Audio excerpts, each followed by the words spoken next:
TV. We're live on Facebook, Ghana Broadcasting Corporation. We'll be speaking to our correspondents covering the stories making the headlines across the country and beyond. And so we'll start from Turkey because there's good news for Ghanaians, good news for the football community. And Ghanaian winger Christian Atsu has been pulled from the rubble of a building in Hataya with injuries. His manager Mustafa Uzat has told Turkish radio the Hataya sport player was trapped after the earthquakes in Turkey and Syria that killed at least 2,000 people in Turkey and Syria on February 6. Hataya was one of the cities closest to the epicenter of the quake and has suffered extensive damage. The club's sporting director, Tana Savut, remains in the collapsed building. Christian Atsu was removed from the wreckage with injuries. My colleague, Theophilus Sampa, he is our sports journalist here at GBC News. He's been following this story keenly. He joins me in studio for some more updates on this particular story. Good morning to you. Good morning, Maurice. Right, so how easy or difficult has it been for you covering this particular story? 1 minute we hear Atsu has been found, the other minute the converse is true, especially for you who works with a media house that believes in authenticity and the fact. How has it been covering this story? Thank you, Maurice. It has not been easy. This has been one of the trying moments for some of us because everybody is looking up to you. What are you telling us? What is the real thing? And when it started at dawn, when the news started trickling in, we're trying to just get in touch with those who matter for us to really know that indeed we can rely on them. But all of them kept the mute tabs on. They didn't want to say anything. Some were also rushing to the scene. But remember that we were fortunate enough to have close contact with the ambassador Turkey, our own mother, Mrs. Francisca Ashitu Duntun. So as at last night, around 7 p.m., 8 p.m. thereabouts, or let's say from 6 p.m. thereabouts, she started sending us some information as to works they are doing in Turkey in terms of their mission, Ghana's mission there, to really see if indeed everybody is okay. And because Christian Atsu is a star already and the global world is looking at him, it wasn't easy just coming out to come and say, I feel he has been seen. Yeah. I feel, or I saw somebody who resembles him. You really need the facts to really do it. So when officialdom from the club, Hataya Sport, kept mute about it because they were also traumatized. Remember, it wasn't only Christian Atsu. A whole lot of people were going through. Even the international media were finding it very, very difficult to really lay hands on credible information to really say. So it has not been easy, sleepless nights, just thinking about it. Because Christian himself here, it's an icon.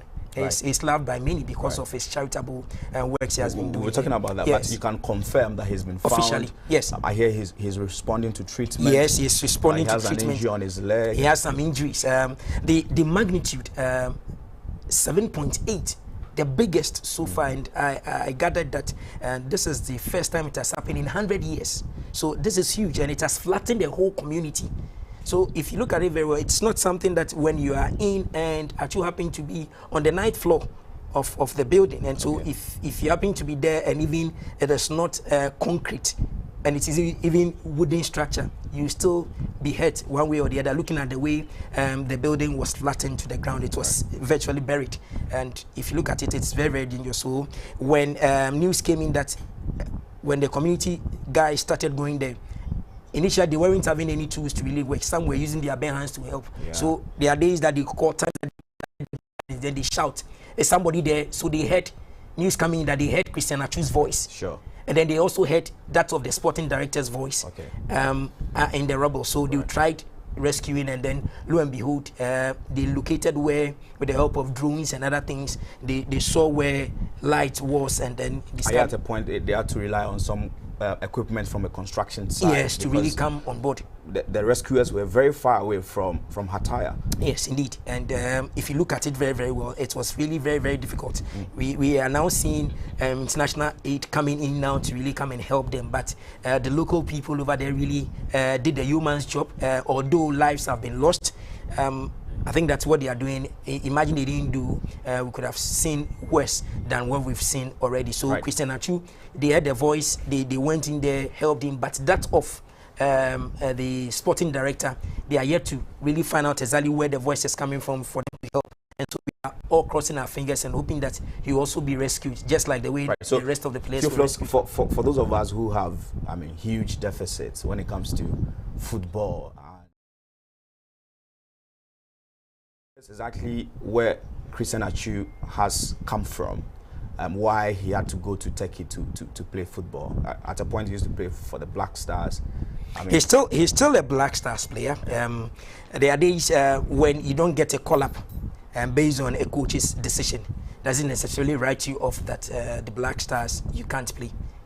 You can play the Black Stars any day, anytime. You can even be invited based on what the coaches really want. And so for some time now, we've seen the coaches not really inviting Christian Achu. Not that he's not a good player, he's still playing and playing is straight. And so he has been on loan from Chelsea, has been on loan to some clubs. And where he really settled the more in the English Premier League was Newcastle, where he played more than 80 games for them. And so he's loved there everywhere he's gone to. Before coming to Turkey was in China. He went to China to play straight, and he was doing well. And then last season he just moved to Turkey, and so his family and everybody is in England, London right now as we speak, with his children. They are there. But I saw that beautiful goal he scored a day before. The day before that game was a crucial game, and they needed to win. And Christian Achu scored on the 97th minute. Extra time for them to end the game, and then brought the whole town into a frenzy because they needed that win, they needed that point. It boosted the morale of everything. So it's just like a Haas and a Kotoko playing, or a Accra Folk and Uli playing. The bragging right alone changes so many things. It boosts the morale. And so when Achu delivered that master class of a strike, be outside the box, and then just zoomed in into it, it really brought the town into different atmosphere altogether, into moving moments into their residence. And then being struck at 4 a.m. by this earthquake, really, people are yet to really wake up to that reality. We saw the show of love and support for Christian Achu from across the country and even beyond. You were talking about his charity activities. What has he been doing to help humanity that, you know, caused that kind of love to be shown?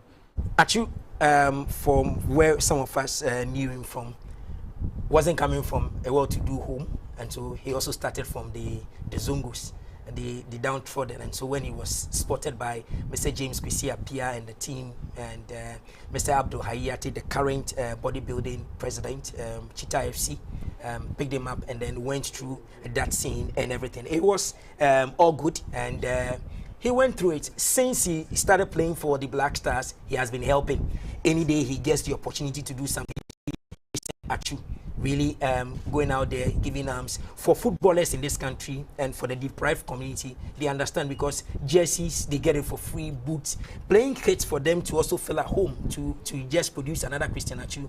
Not long ago, he partnered with the Crime Check Foundation, where they were helping the foundation to support prisoners and stuff like that. So Theophilus, let's go to Turkey. We have Julius Kuga. He is the president of the Ghana Union of Ghanaians living in Turkey. He joins us via telephone. Good morning to you, Julius. Good morning, sir. How are you? I'm doing well. Hope you are doing well yourself. Thank God, yeah. We are fine. So can you tell us the situation on the ground now? Do we have any Ghanaians trapped under any building anywhere, or Ghanaians, so far as you are concerned, are safe where you are? Okay. So let me use this opportunity to say hi to your viewers and listeners. As you said, actually I'm not the president of Ghana community anymore. I have resigned last year. Right. I'm the president of the African community in Turkey. Yeah. Okay. So you can proceed. So then. as you said, Christian Achu, since yesterday when the incident happened, we'll be talking to some of the club officials, and I'm talking to his agent also in UK. Yeah, and this morning we got the information that he's out. They rescue him now. He's not at the hospital. He's okay. There's no problem. Yeah, that was the information we got from the second president of Hatay Sport. Yeah. So we believe strongly that he's okay, and I can boldly say that yes, he's out. Yeah, because we've been having a lot of information from the media since yesterday, which is not true. Yeah, but this morning I got information from the president, the second president of the club. Yeah, the Ghana consular in Istanbul also is aware. We've been communicating since yesterday. Yeah. Right. So yeah, that was the information now that we had. Apart from Achu, as I asked you earlier on, are there any Ghanaians who are trapped? Any reports relative to that? Yes, I've spoke to the Ghanaian Student Union president also this morning. The one of the students in Gaziantep. Yeah, he said they are okay. There's nothing happened to them. They are all in under shelter now. In somewhere in Gaziantep. Yeah. So there are, I think, 10 Ghanaian students in Gaziantep. Right. Yeah. So they are safe. Nothing happened to them. Yeah. Right. So if you look at the situation on the ground, will you say it's become necessary that Ghanaians living in Turkey be evacuated back to Ghana? Is the place still safe despite the earthquake? What are authorities saying? Is there likely to be another round of quakes in Turkey? Okay. Yeah. This earthquake thing in Turkey, we've been having this thing most of the years. You know, this is a second time that this earthquake happened in Turkey. I mean, it happened in 1999. It was very, very, very terrible. And yesterday one also is very, very terrible. 7.7, 7.6, 7.8 intensity. Bro, you can imagine. But most of the Ghanaians or the Africans over here, most of them live in Istanbul, apart from the students. Right. Do you understand? So I don't think that it's necessary that we said, okay, we have Ghanaians have to come back to their country, or the Africans have to come back. No. So yeah, as up to that level yet, yeah. As a president of the African community in Turkey, are there any measures you are putting in place to support maybe any of your members who was affected or in any way? Sure. Yesterday we had a Zoom meeting with the other African community leaders. We are trying to also, show our concern to the Turkish. Yeah, so we are trying to organize some blankets because it's cold over here. Organize some blankets and babies' diapers. Yeah, to go and present to the authority. Yeah. But for now, everything is okay. Your members are safe. Yeah. For Africans, Ghanaians, everybody is safe. There's no problem now. We didn't hear any news yet. Yeah.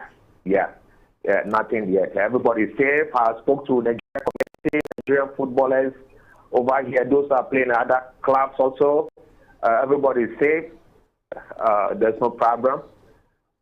Yeah. All right. Thank you very much. Julius Kuga is the president of the African community in Turkey. He assures us that there's no problem. Everybody is safe. Let's come back to the studio. Theophilus Sampa is still with me here. And so the Ghana Paralympic Committee has released a statement. I think they are in Turkey. What exactly are they doing there? currently, we have a community of amputee players there. We have female footballers also playing, some playing their trade there. So it's not only about the males that play football. They remember the Turkish league is one of the superpower leagues in the world, and so you cannot write them off when you're talking about. And they also want good talent, and so when they sport some, they bring it. So we have, I can see on authority that we have like 7 to 10 female players that are currently playing their trade in Turkey. When it comes to amputee football, we have more than 20 professional amputee players. In fact, all the national amputee players ply their trade in Turkey. Okay. And some of them are league champions for 4 or 5 consecutive times. And so for the Ghanaians over there and for the Turkish, when it comes to amputee football, when they are looking for players, they don't look elsewhere than to come to Ghana to come and train. So we were fortunate enough to have a president who happens to be the president of Africa Paralympic Committee. And so moment the incident occurred, he had to make contacts to really find out if indeed our amputee brothers and sisters and every Ghanaian in that community is really safe. And lo and behold, news came in. There was a release they even sent not long ago that indeed everybody, every amputee player, every Ghanaian they know of is safe. I hear it's only one Cameroonian athlete. Yes, but for the Ghanaian, the Africans over there, all of them are safe. And actually, where the incident really occurred, it really wasn't where the Ghanaian players are, wasn't the epicenter of everything. But although everybody felt the shocks, it wasn't too much, and so Ghanaians are safe. So everybody that knows any amputee player in Turkey currently can tell you that they are all safe. Theophilus, let's wrap up. Yeah. So Christian Atsu has an injury on the leg, we hear. Yes.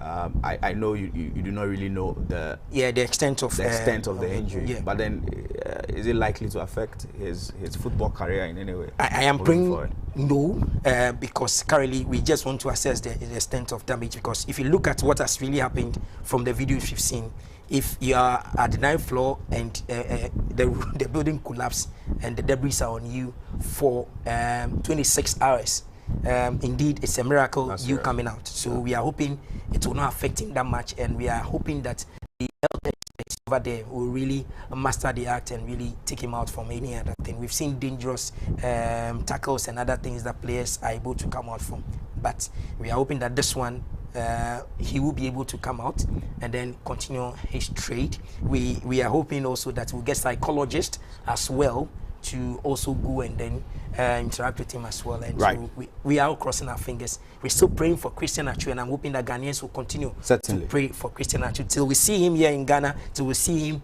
tweeting again and telling us that all is well. We are still praying, and we know that the good Lord will help him. Thank you very much. Theophilus Sampa is our head of sports here at GBC News. We'll come back to Ghana and we'll go to the Ashanti region in a related development. 5 students of the Ejuraman Anglican Senior High School are receiving medical attention in hospital after the school's dining hall building collapsed yesterday. And the 5 were part of 40 students who sustained various injuries when the roofing of the makeshift structure, which served as a dining hall of the school, caved in. The headmaster of the school has joined us via phone with some updates on this particular story. Good morning to you, sir, if you're on the line.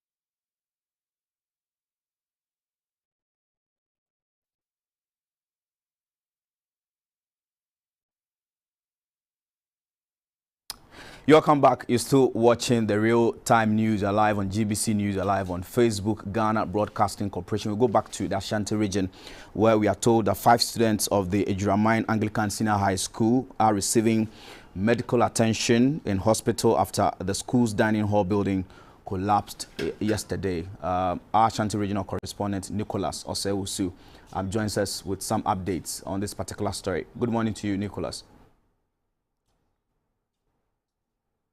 Hello, good morning, Nicholas, if you can hear me. Good morning, Morris. Yes, so what more can you tell us? 5 students receiving... Good morning, Morris. I can hear you clear.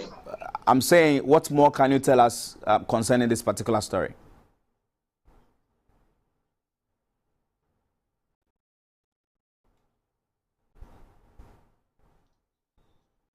Just this morning, before we could get off to work, the news started filtering in that there was some sort of disaster at the Edura Anglican Senior High School. That is very close to the outskirts or entry into the main township. Yesterday, when the children were going for their dinner or when they were going for dining, that incident happened to them. Just before they could settle down to begin their supper, the entire structure had to crumple in on them, injuring quite a number of them. We are told more than 40 of them sustained injuries. Some of them were able to escape from hurt, but quite a number of them sustained injuries and they were rushed to the hospital, a Edura government hospital. As of now, we are told 5 of them who have a degree of some level of injury or seriousness. They are now still on admission at the Edura government hospital receiving medical attention. A little bit about this makeshift structure. I hear it even has a roofing which caved in. How does it look like?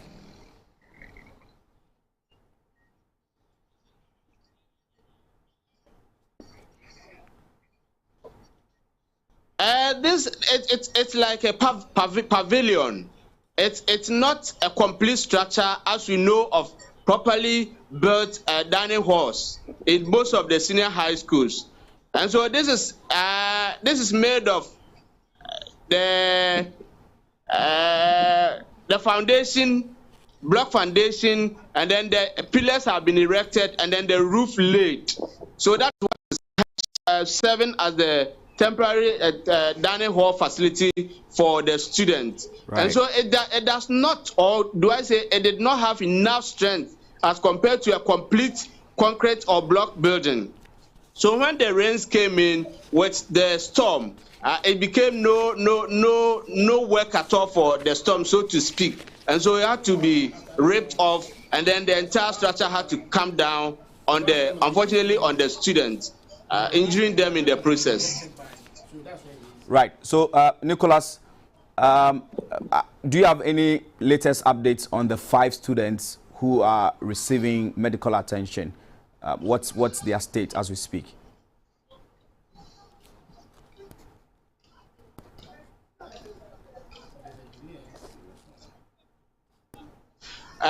The information I'm getting from the locality is that now receiving emergency treatment, medical treatment from the government hospital at Edura, and we are given the assurance they are now out of danger and they are responding positively to treatment. So we are hoping that in no time they also get out of the hospital and to continue with their schooling. All right. So Nicholas, before you go, you're also following up on a story concerning a bus terminal in Kumasi, which was rejected by the drivers. Exactly why do they reject this terminal?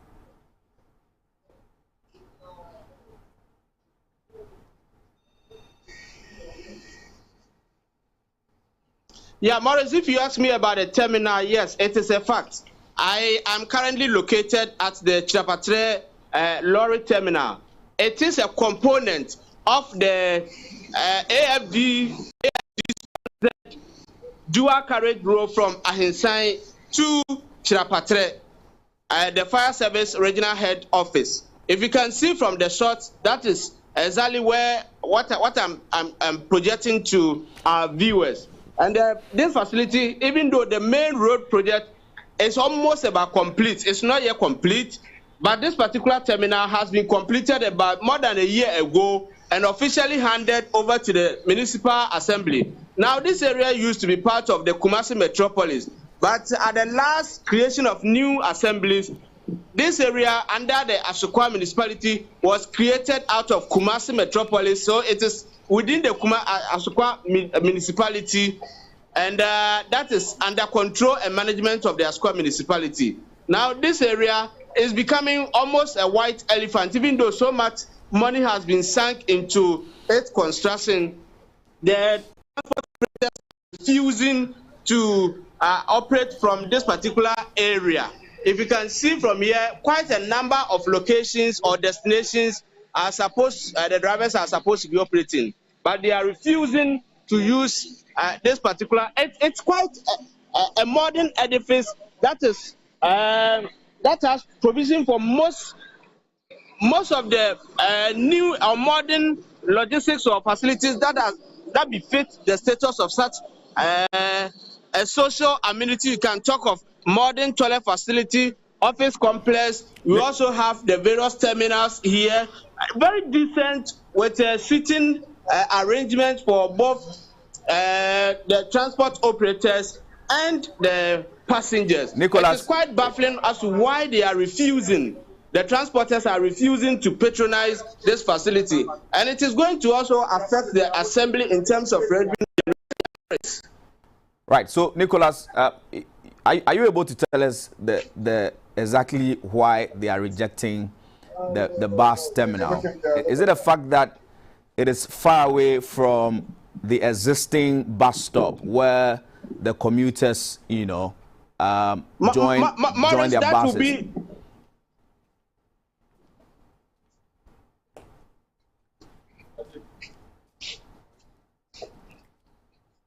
Yes, Morris, that is a question I would want to pose directly to some of the operators who have accepted to operate from here. I may not be able to tell exactly the reason why most of the transport operators are refusing to come or to make use of this particular important and modern edifice. So I'm going to engage them. Good morning, sir. Good morning. Yeah,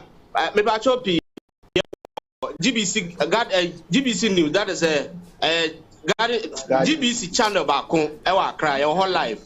Now, if I see who am say, I buy na ye a day we are, I buy a year a day we are my son can be banner moon and what Tom na passengers so what Tom. Now, so ye ba maybe now I say, or more year 207 if we now and so nearby and Tissa, but all with the Ancasa the same. A friend Joseph Famofa. But on a Cassaman, Mummy and Titana. A friend Joseph Famofa. Okay. But all station here, oh, Hina Mumuloduko. Eloduko don't pass a problem. Don't pass a problem. A taxing qua. I had a taxi. Okay. Pepacho, how who has said? 100 is station and Casa de Nejuma. The cars now who are Hane, pack or Hane, a coffee ludo, I will go. Station. Which are handy in a half for say a packet or Hakoke. And idea for car. And Nipana Mujina Mokolodomo. Omuja hospital anymore. Almost a few over distance no too long to Omoma. And Tinyasa drivers na transport operator union Namompa, Nipan Empaha. Nipan Empaha. Is it the Nipan in Renaissance station in the before Agogo side of two factory land in Nipana Komocha de Ayamai. Now, you say, maybe I'm conform hospital anymore. Say hospital for so my complaints are say, and my cars now free hospital no, and more say ambulance in the man no hard. Sir, NTM Faka don't go. Ebia 2 cars here. You cry Nipana or group near Peke or near Domoko. It's an eno. Yamfakas and the bring coho. 2 be near the coho near Fanny Pano. Into a short to Hana, ya Udio or no a friend, a precast here for Fanny Pano. Oh, NT Ceci a pardon a pan because as you cannot buy their sim, a Bosian de Acope. 100 years, you see a party, a tribe still in Queen. Tinker station and come could cash you factory land in PDR, Cabapway. Your moya bit my boy pan. Because how can say a hospital or market or a honor various workers in now. It is all more no nantimra hanadia, person beba. And the best thing I think I should for the land in it. And no champagne station in my na komo dia hana my idea for Frank bebo. And what they say a dream be no ho. Yes, I'm going to massage. London, even I will be the cry to me talk, government to me talk, and an individual be cry to me talk the station. And in a London, so a throne in a daopa. London, container on the assembly anymore. Factory na kasa with you. And you anymore on park with the house, bet me the one I be boy. Yeah, and the station in between, I'm a government is when I'm passing. But Obia, government in Yampas will be out. Morris, to sum up what he said it is rather the passengers who are refusing to trek to this particular place to board vehicles because they see the distance from here to the previous or the former loading point as too long a distance to commute. Besides that, there's a market there, the hospital is there. So when they have come to do all their business and they have to come walk down here before they can get vehicles to their various destinations, the passengers are feeling, or commuters don't feel comfortable with it. But there are more of them are going to speak. Some part of us saying, I'm Isaac. Mpacho, what's your name? Miss me, driver. Yo, Mpacho, also then I'll be carrying Mochema. No, correct. The crime business no. Had the abaya boka, I hear we. Our dear man say fire station, but cars now say few chromo bana and come be on the last a point no. Think the last years on BC passengers no. I say come down Amomujina our go no massive passengers no. This was passengers na passenger no call baby to say aputoja session they want me nante maha. Now if I can so the second cars no do free promesa ba come on the high on last point. So na ka mu na obi abedu ha de a obenya car no be free ya or da ko de o san ko. No so mo go de a na ma ha na I waste. Okay. So and Hana mind discussion maybe man who say see market ko we tira no ma. E see market ni wo agwo de. Market you see a am for to be do bi wo ha bi na yi. Yo. What you say? Aha nti e say aban no hwe say car na be Oba, omani attachments no as last point. And to do hand near so be a cash at was of the other. This idea had the other bit make now. You know your money habit my no your money and who is a waste of project. Okay. Morris, he's reiterating exactly what the chairman said, and I quickly want to engage the managers of this particular terminal to find out what they are also doing about the situation to ensure that we don't lose this facility and it doesn't become a waste of public resources. So quickly, please do indulge me. As I indicated to you earlier, if you can see from the shot, we have a nicely built public toilet. If you go to where these people, the passengers, prefer to stand for or to wait for vehicles, some of these facilities are not. We also have a nicely built office complex to serve their needs, and there are workers here, yet we do not have the passengers or commuters coming in. I'm not going to engage the manager for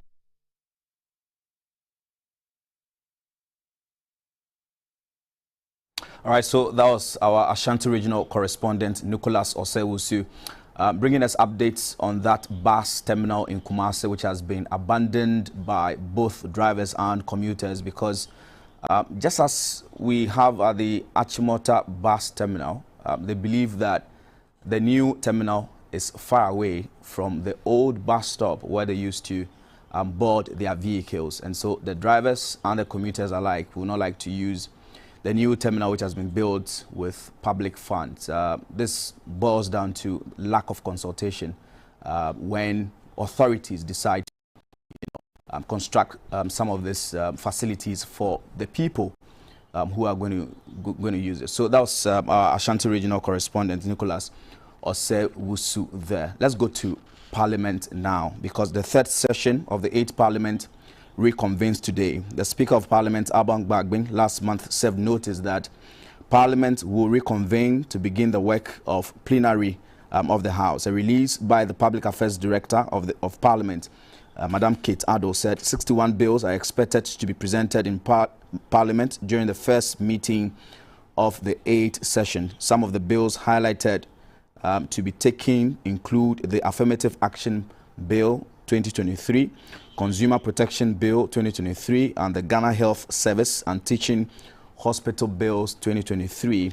A high point of this meeting will be the presentation of the State of the Nation address by the President, His Excellency Akufo-Addo. The statement also indicated that various programs will be held to commemorate 30 years of uninterrupted parliamentary democracy in the country. All eyes will be on the minority side of the aisle following the change in its leadership by the national executives of their sponsoring party, the NDC. As the House went on recess in December, MP for Tamale South, Mr. Haruna Idrisu, was minority leader. However, barely 2 weeks ago, the party replaced him with ranking member on the Finance Committee and MP for Ejumako Enyan Esiem, Dr. Keso Atufosin. Deputy leader and chairman of the Public Accounts Committee, Mr. James Kluche Aveji, has also been replaced with Elembele MP, Mr. Emmanuel Ama Kofibua. The last change made is that of the chief whip. Long-time whip Alhaji Muntaka Mohammed Mubarak has been replaced with Gavins Kwame Agboja, MP for Adaklo. We have on the line our parliamentary correspondent, Augustus Akwe, to take us through exactly what's happening in Parliament and what's been happening since morning. We see in the pictures, Parliament has resumed. The Speaker has taken his seat already. Augustus, if you're on the line, exactly what are you able to tell us, especially when it comes to the new sitting arrangement for the minority relative to leadership and former leadership? Where is the former leader, Haruna Idrisu, sitting now, and how is the whole atmosphere like? I will be traveling outside the country on a working visit to Dubai, United Arab Emirates, in the evening of 3rd February 2023. Upon return to Ghana on Tuesday, 7 February 2023, I will proceed to Abidjan, Côte d'Ivoire, at the invitation of His Excellency President Alassane Ouattara, to attend the Felix Robert Moigny UNESCO 2022 award ceremony, scheduled to be held on 8th February 2023 in Yamoussoukro, at which event His Excellency Frau Angela Merkel, former Chancellor of the Federal Republic, received this year's award. I'll return to Ghana in the evening of Wednesday, 8th February 2023. During my absence, the President, Alhaji Dr. Mahamudu Bawumia, shall, in accordance with Article 60, Clause 8 of the Constitution, act in my stead. Yours sincerely and best wishes, Nana Adudankwa Akufo-Addo. Parliament is in session, as we can see from the live pictures there. Augustus Akwe is our parliamentary correspondent. He joins me via phone to give us updates on what has been happening subsequent before Parliament resumed. Good morning to you, Augustus. Good morning, Maurice. Right. So what's the mood like in Parliament, especially on the minority side, after those changes were made? Yeah, so the House, like you can clearly see, prior to that, I would just liken it to my first day at school. Members of Parliament who and congregated in the chamber went about exchanging pleasantries with their colleagues on both sides of the aisle. Nothing really tells that there's a change in the leadership of the minority, except for you to have a glance at the front text and realize that it's Dr. Kifato Paulson and Augustus, I'm afraid we're getting some feedback from your line. We just want to reposition ourselves so we're able to hear you clearly. Yeah, so what I was saying that nothing much has changed except the faces that are on the decks. We realize now that the former deputy minority leader, James Kuchabete, is sitting right at the leadership deck. The former minority leader, Haruna Idrisu, earlier on had come inside the Chamber of Parliament and appended his signature to the register. But since we've not caught sight of him, I have to step out of the chamber to do this report. And so I don't know if he's in now. So that's about it. Things have been very, very pleasant. I mean, members of parliament have been all smiles since they came. When Dr. Paulson walked in, most of them, everyone, I mean, on both sides of the house came to greet him. He also went around exchanging pleasantries with his colleagues. It's after then that he approached the majority leader, and then they exited, presumably to meet the speaker for the pre-sitting meeting. And after he walked in, one thing that caused a bit of or excitement in the chamber was the change in the uniform of the clerk at table. Hitherto, they had been donning clocks with the signature of a Kente stool at the front, but now they have changed into grey. They have changed into grey kaftans with vest and blue Kente vest on it, and this sounds more like the speaker walking the talk, because since Honorable Abambabin assumed, Right Honorable Abambabin assumed the seat, he has been advocating for the ceremonial use of the clocks, and on the regular day put on African regalia, and so his regalia now has transcended to the cluster table. So that's about it. Before what we see in the shot now. Right. Not too long ago, I heard the speaker informing the House that is it the president was going to travel? Where is it going? When is he returning? I didn't get that one. Right. So let's go back to the minority. You say everything is fine. Haruna Idrisu, you see his mood. He's okay. Now they can move on. So he came in the house briefly before sitting began, and so the indication was that he came to append his signature and then leave the chamber. But I don't know if he'll be coming very soon again, since the house has now sitting as comment.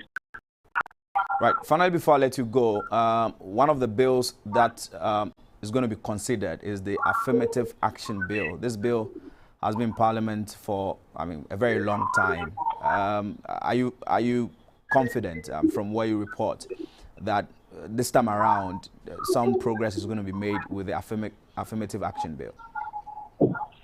Well, like you rightly said, it has been on the table for a long time. The first thing is that when a parliament expires, as in when election happens, a new parliament is constituted, any bills or constitutional instruments that were not dealt with ceases, and so a new parliament would have to start from scratch.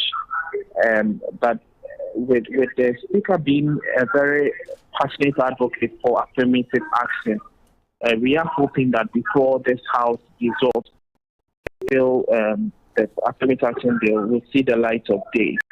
On today's order paper, there is a report of the Auditor General on the statement of foreign exchange receipts and payments of the Bank of Ghana for the half year ended 30th June 2022.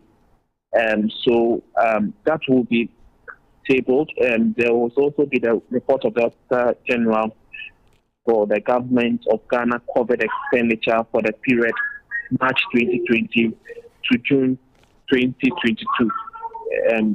The Minister of Finance too is also expected to present a financing agreement between government and the Ministry of Finance and then the International Development Association, either of the World Bank Group, for an amount of 150 million United States dollars to finance the West Africa Food Program Phase 2 under the multi-phase program approach. So these are the bills and the papers that are supposed to be laid today. There are others to be done by the Minister for Lands and Natural Resources. And then first reading of the bill, the Wildlife Resource Management Bill. And that's key. So that's about it. Then after that, if there are committee sittings, then they will break into the committee sittings. So that's what we have for today. Augustus, we'll wrap up. Is there any thing you want to say finally before we go? Attendance. Is it encouraging today? Nothing yet. I'm saying is attendance encouraging from the pictures I'm seeing? It looks like. Yeah, very encouraging. All right. Thank you very much.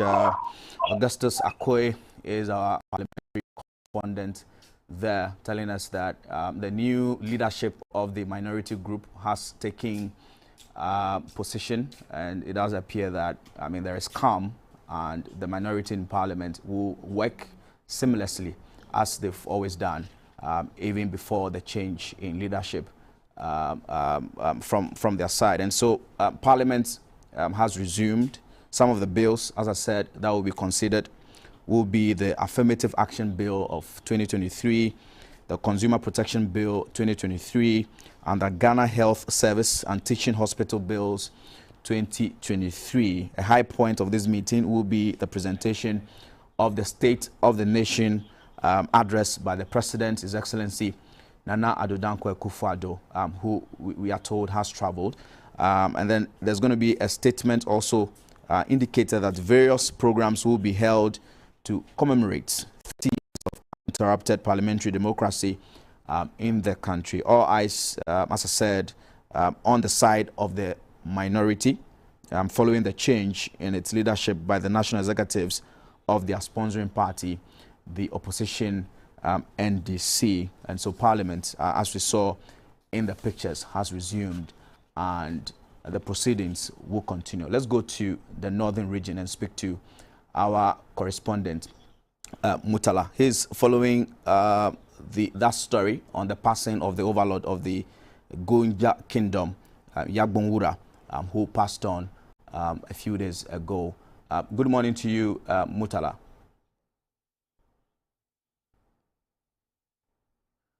Good morning, Mutala. Can you hear me? Right. And so from the cradle to the grave, Africans cherish their customs and traditions. In Gonja land in northern Ghana, for example, when the Yagbonwura passes on, there are traditional, customary and legal procedures to follow. And the psychology behind such culture is what makes us who we are today. A son of the soil, Mr. Mahama Haruna is well versed in the culture and traditions of Gonja land, and he will be joining us later in the day to give us what procedures will be taken to ensure that a new overlord of the Gonja land is enskinned. But let's talk about measles also in the northern region. Our correspondent Mutala Isa joins me with some updates on an outbreak of measles, which has been escalated because there are no vaccines and no adequate health facilities to contain the spread in that particular. Good morning to you, Mutala.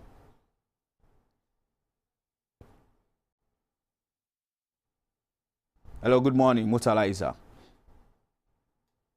All right, let's go for a short break. When we come, good morning, Morris. Right. So, what can you tell us? Yeah, Morris, good morning, if you can hear me. Yes, Morris, if you can hear me, good morning.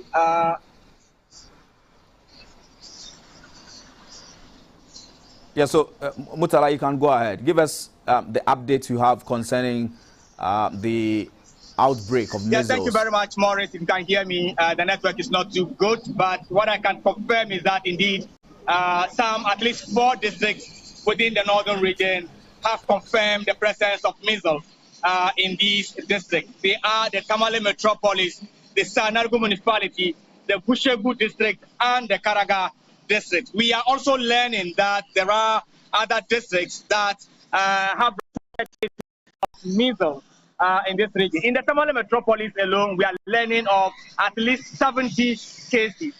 A family that has suffered or is suffering from measles, a child is suffering from measles, currently spoke with me just this morning, confirming that yes, they have a victim at home who was attended to at a private hospital in the Tamale Metropolis. This family member also told me that a professional medical person and a relative of the family has already warned them to stay away from crowded places as a result of the outbreak of the measles disease. Now, this is a highly contagious disease within the region, and it is deadly. It is one of the 6 childhood killer diseases that the WHO has brought under the expanded immunization program. Unfortunately, as we speak, most of these vaccines are unavailable. I have by some families that in the last 3 months, they have tried accessing immunization services during weighing at major hospitals within the Tamale Metropolis without any success. They are telling us that there are no vaccines. Remember, children between first week up to 24 months have up to about 13 vaccines to take, including the 6 childhood killer diseases to be mentioned. That is measles, whooping cough, diphtheria, tetanus, and other diseases. So this is the challenge we are having. Health officials here are not willing to speak to the media, but we have seen a memo where the Regional Health Directorate is directing all MMDCE health directorates to report, to intensify their surveillance and report the outcome to the Health Directorate for prompt action. Issa is our Northern Regional Correspondent reporting from the Tamale Metropolis, telling us about some measles outbreak, which has been worsened by the lack of vaccines to curtail the spread. Authorities will want to pay attention to this particular story. So this is our wrap up the real-time news live on GBC News. We've been live on Facebook, Ghana Broadcasting Corporation. My name is Morris Ogbete. Have a good afternoon.